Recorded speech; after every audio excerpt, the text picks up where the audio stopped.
I would like to ask everyone here to take a moment to consider the following scenario. Imagine your hometown, the street where you live. A conflict has broken out in your country. One night, trucks roll in, and your street is surrounded and blocked off. Men with guns pour out of those trucks and start breaking down doors. They go from house to house in your street, and in the course of one night, they rape every woman or girl they find, and they do so in front of their families. Now think how you and your family would be affected that night, that day, for the months and years to come. That impact on all of you, the emotional pain and trauma, the stigma, the shame, the physical and mental illness, how broken you would feel that you were unable to stop this from happening to your family members,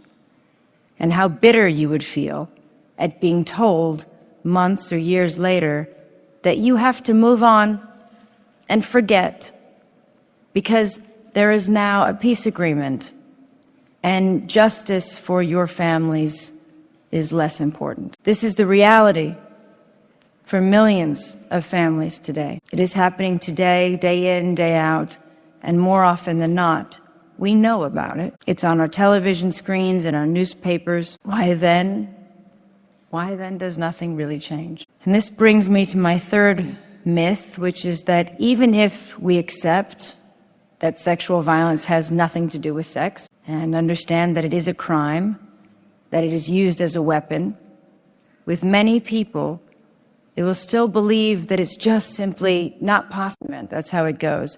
How could we possibly prevent sexual violence in the extreme conditions of war? It is hard, yes, but it is not impossible. We have the laws, the institutions, the expertise in gathering evidence. We are able to identify perpetrators and those responsible. What is missing? The political will. This brings me to the role of the military. There is nothing worse than when someone in uniform is harming the very civilians they are sent to protect. And I'd like to believe that no one is angrier than you when one of your own betrays their uniform and your values in that way. In the last few years, I have seen a dramatic change in the willingness of military leaders to address the taboos around these issues and to take action. In Kenya earlier this year, I met peacekeepers from around the world receiving training, many of them for the first time, in how to identify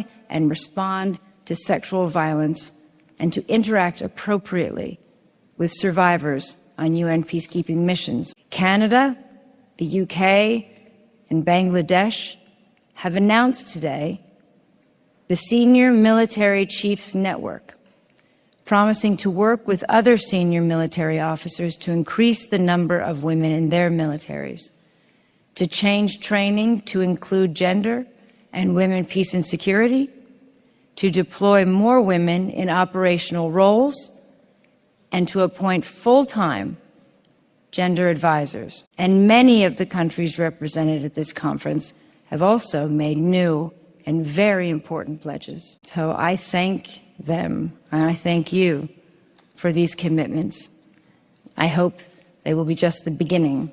In this work, we will not only strengthen our societies and improve peacekeeping, but you will play your part in showing that no perpetrator is above the law and no survivor is beneath it. And I am here, determined to do anything I can to work alongside all of you. Thank you for all you've done today. Thank you for your efforts, and I look forward to our work.